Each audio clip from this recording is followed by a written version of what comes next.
Caesar করে আমাদের বাচ্চা হচ্ছে না হয়নি, এটা বেঈমানদের একটা বহুত বড় ষড়যন্ত্র। সিজার করে বাচ্চা, ডাক্তারকে জিজ্ঞেস করুন, বলবে সিজারের বাচ্চার আপনারা জানেন ব্রেনটা তেজ হয়, ব্রেনটা ফাস্ট হয়। তোর বাপ বুখালা, হারামখোর, বিয়াদবের বাচ্চা, আপনাদের ইজ্জত গুলো লুটছে তারা। আমি বলিনি, মিডিয়া বলছে। আমেরিকা, লন্ডন, ব্রিটেন আর চাইনা, সেখানকার বেশিরভাগ মেয়েরা নরমাল ডেলিভারি হচ্ছে, সেখানকার ডাক্তাররা নরমাল করছে। আর আমাদের দেশে বলছে সিজার করা ছাড়া বাচ্চা হবে না। খালি বলছে গলায় তার লেপটি আছে, না নাড়িটা লেপটি আছে, ছেলেটা ঘুরে আছে ওপর দিকে, তুই কি করে দেখলি বে? বড় কষ্ট লাগে। যেমন এরা বলছে, শুনে নেন বেঈমানদের একটা মেহনত, একটার বেশি বাচ্চা লিও না। বেঈমানরা বলছে না বলেনি? সরকার আইন করেছে, দুটোর বেশি বাচ্চা নিলে তারা কোন রকমের কিচ্ছু পাবে না। যোগীজিরা হচ্ছে 7টা ভাই। আমাদের মোদিজি 4 নম্বর না 5 নম্বর? তাইলে আমাদের প্রধানমন্ত্রী পাল্টাতে হবে। রবীন্দ্রনাথ ঠাকুর বাপের 9 নম্বর সন্তান, রবীন্দ্রনাথ ঠাকুর। তাহলে ওনার বাপ মূর্খ ছিল। বড় কষ্ট লাগে। মহান ভাগবত জি, আমাদের সম্মানের বহুত বড় মানুষ, ভারতের একজন জ্ঞানীগুণী লোক, তিনি দাঁড়িয়ে বললেন মিডিয়ার সামনে, ज्यादा खाना खाना ज्यादा बच्चा पैदा करना जानवर का काम है।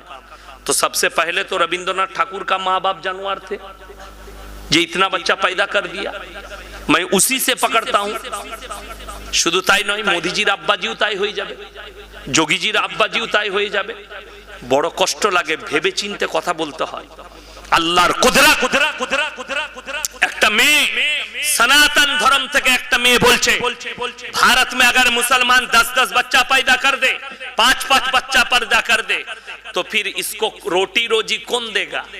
इसको खाना कौन देगा? इसको चावल कौन देगा? इसका जगह कहां से होगी? इसको नौकरी कहां से मिलेगी? तो सबसे बड़ी अच्छी बात है, सुनो, मूर्ख की तरह बात मत कीजिए। सबसे पहले तो ये सोच लो, दुनिया में सबसे पहले जो अल्लाह ने जिसको भेजा वो आदम अलैहिस्सलाम थे और उनका बीबी माँ हवा। अगर वही लोग ये सोच रखते तो तुम भी नहीं आती, ना तेरा बाप, ना कोई दुनिया में कोई इंसान आते। বুঝতে পেরেছেন না পারেননি? এই সোচটা যদি তারা নিয়ে আসতো, তোর বাপ আর মা, তাহলে তুই আর পয়দা হতিস না। এই সোচটা যদি তোদের পূর্বপুরুষ নিয়ে আসতো। শুনেলেন যারা বলছে আগেকার মানুষরা মূর্খ, কোরআন তাদের জন্য কি বলেছে? আগেকার মানুষরা অশিক্ষিত।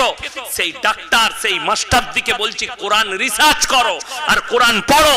কোরআন নকল করেছে, সাবিকুন আস-সাবিকুন উলাইকাল মুকাররাবুন ফি জান্নাতিন নাঈম সুল্লাতুম মিনাল আউয়ালিন ওয়া কালিলুম মিনাল আখিরিন। হে নবী বলো, তোমাদের মধ্যে থেকে অল্প সংখ্যক লোক আর তোমাদের পূর্ববর্তীদের মধ্যে থেকে বেশি সংখ্যক লোক জান্নাতে যাবে, তোমাদের মধ্যে অল্প সংখ্যক। আজকে মুসলমান নামাজ পড়ার পরেও জাহান্নামে কেন যাবে বলে দিই। ফাঁস কাতারে নামাজ পড়ে, স্ত্রীর উপরে অত্যাচার করে। ফাঁস কাতারে নামাজ পড়ে, ভাইয়ের উপরে অত্যাচার করে। ফাঁস কাতারে নামাজ পড়ে, মা বাবাকে ভাত দেয় না। ফাঁস কাতারে নামাজ পড়ে, প্রতিবেশীকে কষ্ট দেয়। ফাঁস কাতারে নামাজ পড়ে, লোকের মাল মেরে খাচ্ছে। ফাঁস কাতারে নামাজ পড়ে, লটারির টিকিট কাটে। ফাঁস কাতারে নামাজ পড়ে, সুদ খায়।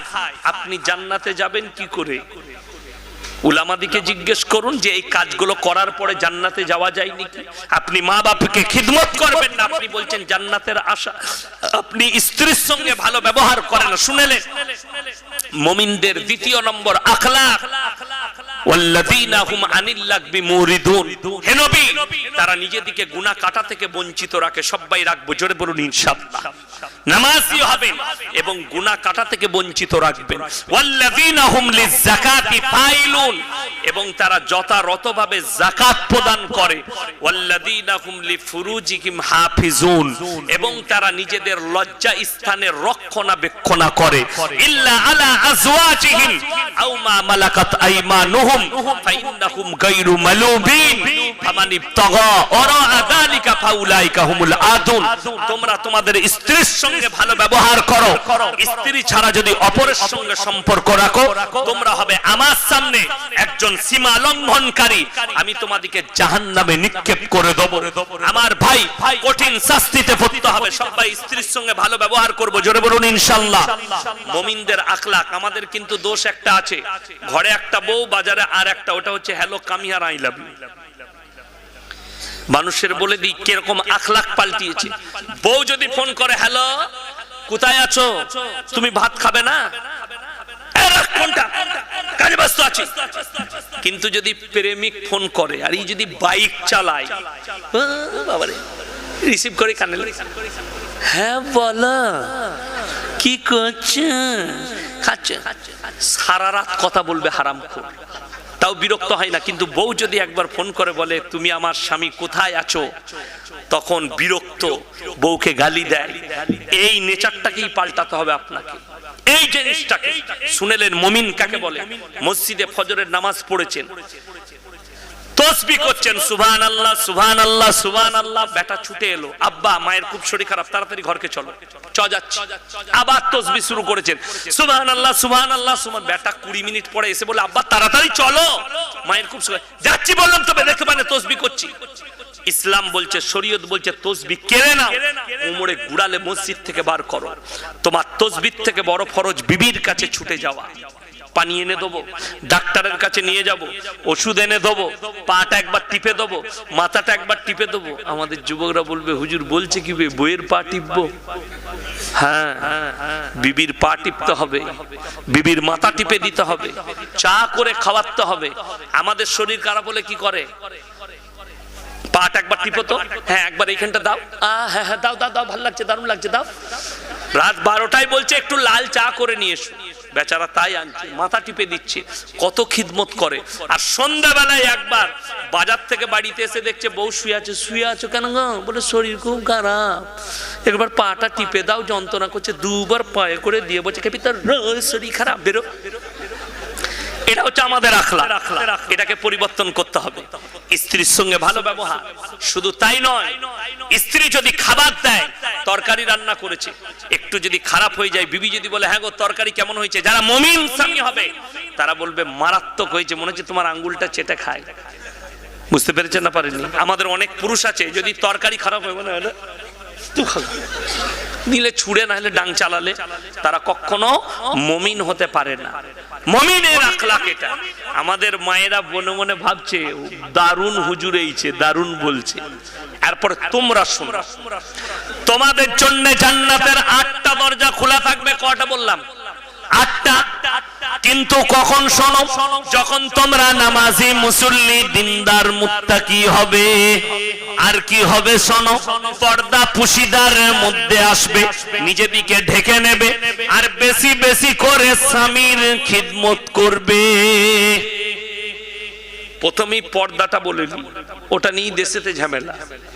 পর্দা আমি ভেবেছিলাম আল্লাহ, এখন দেখবেন রাস্তাঘাটে কলকাতায় কলকাতায় সব জায়গায় বেশিরভাগ মেয়ে সব মুখ বাঁধা, ঠিক কিনা? উন্নাটা বাঁধা। আমি প্রথমে চিন্তা করলাম আল্লাহ হুজুরদের কথা, ইমামদের কথা কাজে লেগেছে। তারপরে দেখলাম আল্লাহ এতেও 2 নম্বরই। কি 2 নম্বরই? হ্যালো তুমি কোথায় আছো? বললে আমি দে গঙ্গায়। তুই কোথায়? বললে হাবড়াতে দাঁড়িয়ে আছি। বললে খেপি ভালো করে উন্নাটা মা, মুখটা বেঁধে নিয়েছে, খালি চোখ বেরিয়ে আছে, ইয়ে অ্যাপাচি গাড়ি নিয়ে চুঁ করে বেরিয়ে মানে পো করে পালিয়ে গেল। লোকরা বললে কাকে নিয়ে গেল বে? বললে বুঝতে পারিনি, মুখ বাঁধা ছিল। এটার নাম হচ্ছে প্রেমের পর্দা। কোরআন বলছে ওয়াদরিব খুমুরিহিন্না আলা জুনুবিহিন, হে নারীরা তোমরা পর্দা নির্ধারিত করো, তোমরা কোনোদিন ধর্ষিতা হবে না, লাঞ্ছিত হবে না।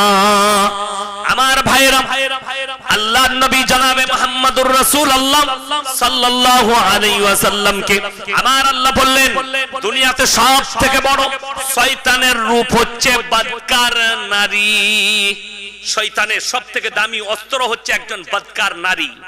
কি নারী বললাম? বদকার। একটা নেক সালেহ দিনদার মেয়ে, সে একটা উত্তম ফেরেশতার থেকেও মকবুল ফেরেশতার থেকেও ভালো। জোরে বলুন সুবহানাল্লাহ। কে?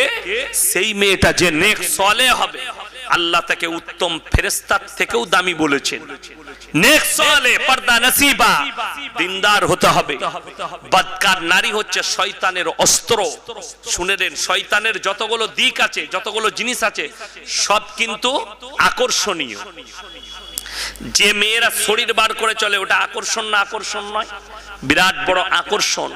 মদ আকর্ষণ, মেলা আকর্ষণ, গান বাজনা আকর্ষণ।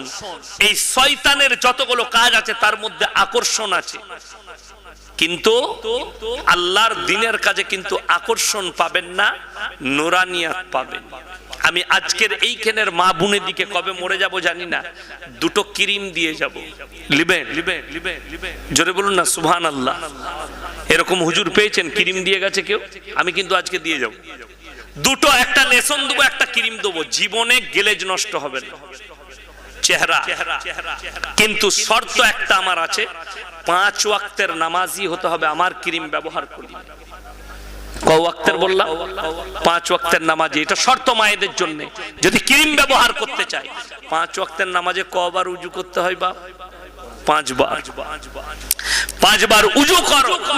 যে মায়েরা নিয়ত করছেন, আমি বলবো আজ রাতে গিয়ে আয়নায় চেহারাটা দেখে নিবে, সকালে উঠে দেখে নিবে, মোবাইলে একটা ফটো তুলে নিবে নিজের চেহারা। 5 ওয়াক্তের নামাজি হয়ে যাও।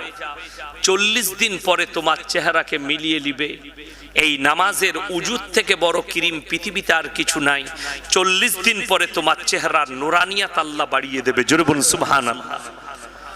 শুধু তাই নয়, যদি বলেন এটাকে ধরে রাখার জন্য কি আছে? লেসন আছে। লেসনটা হচ্ছে তোমরা পর পুরুষের কাছ থেকে নিজের চেহারাকে ঢেকে রাখবে। জোরে বলুন সুবহানাল্লাহ। আমার মায়ের, আমার বোনেরা, কান খুলে শোনো। হযরতে মা ফাতেমাতুজ জাহরা রাদিয়াল্লাহু তাআলা আনহা মৃত্যুর কোলে ঢলে পড়েছেন। হযরতে আলীকে বলছেন, ওগো আলী শুনে নাও, আমি যদি তোমার পূর্বে মারা যাই, তুমি আমার দাফন কাফন রাতের অন্ধকারে করবে। তোমরা কি করবে? রাতের অন্ধকারে দাফন কাফন করবে। হযরতে আলী বললেন, কেন? বললে, আল্লাহর কসম করে বলছি, আজকের দিন পর্যন্ত আমি আমার চোখের দ্বারা কোন পর পুরুষকে স্পর্শ করিনি। হে আলী শোনো, আজকের দিন পর্যন্ত আমাকে তো দূরের কথা, আমার কাপড়ের একটা সুতো পর্যন্ত কোন পর পুরুষে দেখতে পাইনি। জোরে বলুন সুবহানাল্লাহ। আর আমাদের বিবিদিকে আমি বলি, আমার মায়েরা, তোমরা নিজেদিকে ঢেকে নাও পর পুরুষের কাছ থেকে। এখন তো পর্দাতেও 2 নম্বরই, কি জানেন? কি 2 নম্বরই? 1 নম্বর 2 নম্বর বলে দিলাম, 2 নম্বরিটা প্রেমের জন্য। দ্বিতীয় 2 নম্বরই হচ্ছে বেঈমান কাফেররা চাই এদের ঈমানকে নষ্ট করে। এখন স্কিন টাচ বোরকা বেরিয়েছে, বডিতে লেগে আছে, হাতের পেশি বোঝা যাচ্ছে, কোমর বোঝা যাচ্ছে, পিঠ বোঝা যাচ্ছে, বুক বোঝা যাচ্ছে, জাং বোঝা যাচ্ছে। এটা শরীয়ত সম্মত নয়।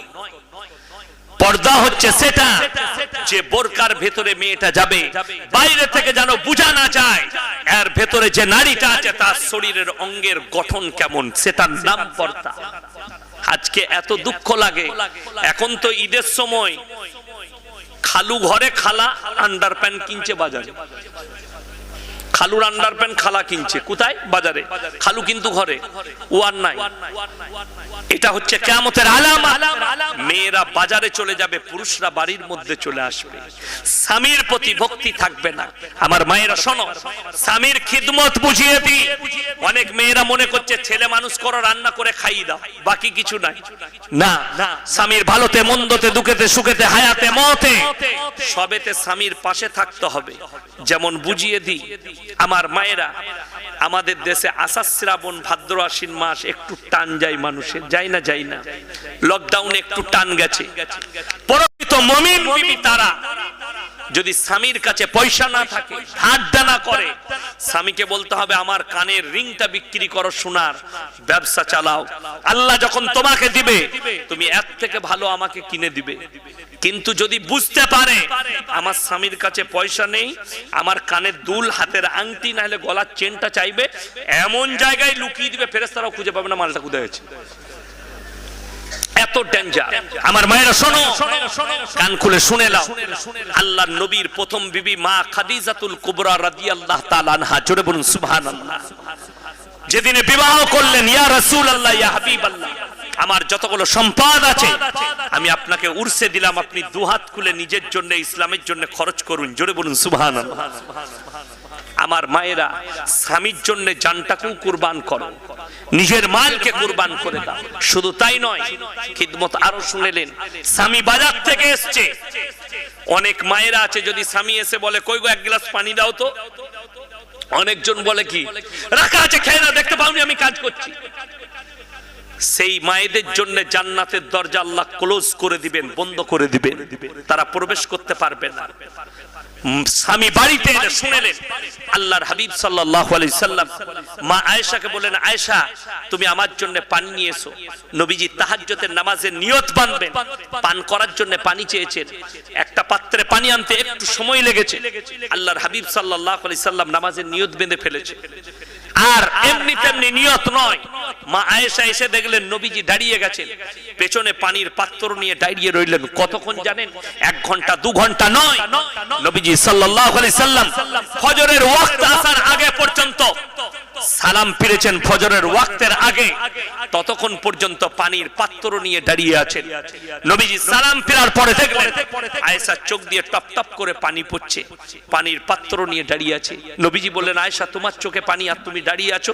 ইয়া রাসূলুল্লাহ, আপনি একদিকে আমিরুল মুমিনিন, আপনি একদিকে গোটা পৃথিবীর ইমামুল আম্বিয়া রাহমাতুল লিল আলামিন, আর আপনি একদিকে আমার স্বামী, আমার কি পাপ হয়ে গেল আমি পানি আনতে একটু দেরি করে ফেলেছি ইয়া রাসূলুল্লাহ।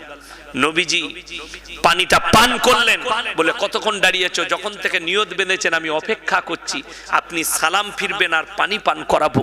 নবীজি কপালে চুমু খেয়ে বললেন, আয়েশা তুমি জান্নাতি, জোরে বলুন সুবহানাল্লাহ। আমার মায়েরা, স্বামী বাড়িতে প্রবেশ করলে সমস্ত কাজ ফেলে দাও, আপনাকে পানি দেবো, খানা দেবো, গামছা দেবো, গোসল করবেন, গোসলের পানি দেবো, স্বামীর খিদমতে নিযুক্ত হও, জান্নাতের 8টা দরজা তোমাদের জন্য খোলা থাকবে, আর তোমরা 5 ওয়াক্তের নামাজি হবে। সবাই আমরা মায়েরা এবং বোনেরা, আমরা সবাই ভাইয়েরা, আমরা সবাই 5 ওয়াক্তের নামাজি হব, জোরে বলুন ইনশাআল্লাহ। যদি মালের বরকত চান, 3টে কথার উপরে আমল করতে হবে, আর একটা কাজ থেকে দূরে থাকতে হবে। সবাই জোরে বলুন কারবো ইনশাআল্লাহ। মালের যদি বরকত চান, কোরআনে আমার আল্লাহ রাব্বুল আলামিন বললেন, ওয়া আতিদাল কুরবা হাক্কাহু ওয়াল মিসকিন ওয়াবনাস সাবিলি ওয়া লা তুবাদদির তাবদীরা। হে আমার বিশ্বনবী বলো, যদি তোমরা মালের বরকত চাও, 3টে মানুষের সঙ্গে ভালো ব্যবহার করো। 1 নম্বর ওয়াতিদাল কুরবা, তোমার কাছের গরিব, কাছের মানুষ আল্লাহ যদি মাল দেয়, তোমার কাছের গরিবের তোমরা খেয়াল রাখবে। ওয়াল ইয়াতামা ওয়াল মাসাকিন, আর যারা ইতিম আর মিসকিন হবে তাদের তোমরা খেয়াল রাখবে। ওয়াবনাস সাবিলি ওয়া লা তুবাদদির তাবদীরা, আর তোমরা মুসাফিরের সঙ্গে ভালো ব্যবহার করবে। মুসাফির রমজান মাসে আসে না আদায় করতে আপনাদের দেশে? আসে না? মাদ্রাসা ওয়ালারা, উলামারা আসে, ভিক্ষুকরা আসে, তাদের সঙ্গে ভালো ব্যবহার করবেন, জোরে বলুন ইনশাআল্লাহ। এই 3টে মানুষের সঙ্গে যারা ভালো ব্যবহার করবে, আল্লাহ তাদের মালে বরকত দেবেন। মুসাফির যদি না খেয়ে আপনার গ্রাম থেকে যায়, গোটা গ্রামের উপরে আল্লাহ লানত বর্ষিত হয়ে যাবে, তার বদদুয়া লেগে যাবে। মুসাফির যদি মন ভেঙে চলে যায়, আজকের এই জলসায় সবথেকে বড় মুসাফির কে? কথা বলুন। আমি 173 কিলোমিটার রাস্তা অতিক্রম করে এসেছি, আমি মুসাফির। এই 3 জনের সঙ্গে মুসাফিরের দোয়াকে আল্লাহ কারেন্টের মতো, বিদ্যুতের মতো কবুল করে নেয়, জোরে বলুন সুবহানাল্লাহ। ইতিমের দোয়াকে আল্লাহ তাআলা, তারা যদি আলহামদুলিল্লাহ বলে দেয়, আপনার হাতের, আপনার পয়সার খানা খেয়ে, সেটাই আপনার জন্য দোয়া। আপনার পাশের গরিব যদি আপনার টাকায় খানা খেয়ে তার আলহামদুলিল্লাহ বলে দেয়, ওটাই আপনাদের জন্য লাভে। চলুন আরো একটু আগে চলুন। ইন্নাল মুবাদদিরিনা কানু ইখওয়ানাশ শায়াতিন ওয়া কানাশ শাইতানু লিরাব্বিহি কাফুরা। হে আমার বিশ্ব নবী, পৃথিবীর মানুষকে বলো যারা অপব্যয় করে তারা শয়তানের ভাই। অপব্যয়কারী কি বললাম? শয়তানের ভাই। শয়তান জান্নাতি না জাহান্নামী? জাহান্নামী। তার ভাই যারা হবে জান্নাতে যাবে? কখনো জান্নাতে যেতে পারবে না। আমার ভাইয়েরা, আমার মায়েরা, বোনেরা, যারা মনে মনে ভাবেন আমি যদি আল্লাহর রাস্তায় কিছু খরচ করি আমার কমে যাবে, তারা শোনো, আমার নবী বিশ্ব নবী জনাবে মুহাম্মদুর রাসূলুল্লাহ, সকলে বলুন সাল্লাল্লাহু আলাইহি ওয়াসাল্লাম, মক্কা নগরীতে এলান করলেন, ওয়া মা ইউকরিদুল্লাহ কারদান হাসানা, তোমরা আল্লাহর রাস্তায় কে কি দান করবে বলো? আমার নবী বিশ্ব নবী বলেছেন যাকিরা মানে গচ্ছিত সম্পদ। মানুষ যারা দুনিয়াতে আল্লাহর রাস্তায় দিনের পথে দিনের খাতিরে দিনের খিদমতে খরচ করে, আল্লাহ কিয়ামতের দিনে তাদের মালেতে বরকত দেবে, তারা খালি কান্নাকাটি করবে। আমি আজকে দুনিয়াতে আল্লাহর রাস্তায় 10 টাকা খরচ করেছি, আমি যদি আরো 10 টাকা করতাম আমার জন্য বড় মঙ্গল হতো। আমার ভাইয়েরা, পৃথিবীতে দুটো জায়গা সবথেকে দামি, কটা বললাম? দুটো। কোথায় কোথায়? কলকাতা নিকো পার্ক না, পৃথিবীর মধ্যে 1 নম্বর দামি জায়গা হচ্ছে আল্লাহর ঘর মসজিদ, জোরে বলুন সুবহানাল্লাহ। দ্বিতীয় নম্বর হচ্ছে ওই জায়গা যেখানে আল্লাহ এবং আল্লাহর রাসূলের কথা আলোচনা হয়। এখানে কিসের আলোচনা হচ্ছে? আল্লাহ এবং আল্লাহ রাসূলের। জোরে একবার বলুন সুবহানাল্লাহ। এরকম একটা মজমা পেয়েছেন, এই দুটো জায়গা সবথেকে দামি জায়গা। আমার ভাইয়েরা, আমার মায়েরা, বোনেরা, যারা আল্লাহর রাস্তায় দিনের ফতিরে আল্লাহর জন্য যারা খরচ করে, আল্লাহ কিয়ামতের দিনে তাদের জন্য পাই টু পাই একটা করে ফেরত দেবেন। যাকিরা, এগুলো গচ্ছিত সম্পদ। কিয়ামতের দিনে এই গচ্ছিত সম্পদ মানুষের কাছে পুনরায় ফেরত পাবে। মানুষ কাঁদবে, আমি যদি আরো কিছু বেশি খরচ করতাম, আরো কিছু বেশি দান করতাম, আমার আজকে কত মঙ্গল হতো। আমার ভাইয়েরা, আমার মায়েরা, বোনেরা, আপনাদের মধ্যে বলবো কোরআনে পারা কটা আছে? 30 না 32? 30টা। জোরে বলুন সুবহানাল্লাহ। 30টা পারা আছে। নামাজ ক ওয়াক্তের আছে বাবা? 5 ওয়াক্তের নামাজ আছে। 1 নম্বরই আমার ভাইয়েরা, আগামী বছর এই রকম একটা মাজমাকে তৈরি করার জন্য 1 নম্বর ফজরের নামাজের জন্য কোন ভাই আছেন যে ইনশাআল্লাহ এই মজমার যে খরচ হবে তার জন্য 5000 টাকা একজন আল্লাহর বান্দাকে আছেন? হাত তুলেন তো ইনশাআল্লাহ। দেখি মাশাআল্লাহ, আসুন একটু মুলাকাত করে নি। জাযাকাল্লাহ, আলহামদুলিল্লাহ। আল্লাহ আপনার দানকে কবুল করুক, নেক নিয়তকে আল্লাহ পুরো করুক। সকলে জোরে বলুন নারে তাকবীর। আল্লাহ আপনার দানকে কবুল করে নে, জানে মানে আবরু ইজ্জতে আল্লাহ বরকত দেখ। ফজর হয়ে গেলে আর পরে জোহর, দ্বিতীয় নম্বরটা কে আছেন? তাড়াতাড়ি হাত তুলে নিন ইনশাআল্লাহ। জাযাকাল্লাহ সেক্রেটারি সাহেব, দ্বিতীয় নম্বর হয়ে গেল জোহরটা। আল্লাহ ইনাদের জানে মানে আবরু ইজ্জতে আল্লাহ বরকত দেখ, কারোবারে বরকত দেখ। আমার ভাইরা, এরপরে আসর, জোরে বলুন সুবহানাল্লাহ। আসর, যারা আসরের নামাজের পরে দোয়া করে মাগরিবের আগে পর্যন্ত আল্লাহ কবুল করে নেয়। এই 3 নম্বরটা কে আছেন? তাড়াতাড়ি হাত তুলে নিন ইনশাআল্লাহ। 3 নম্বর 5000 টাকাটা কোন আল্লাহর বান্দা আছেন পরকালের জন্য, মরণের পরের জন্য? এই মাগরিবটা কে আছে? আসরটা, তাড়াতাড়ি হাত তুলেন। আসরটা কে আছেন? 5000 টাকা মাত্র ইনশাআল্লাহ। 1 বছর টাইম আছে, আপনি যদি পাই টু পাই টাকা জমান 1 বছরে আপনার টাকাটা জমে যাবে।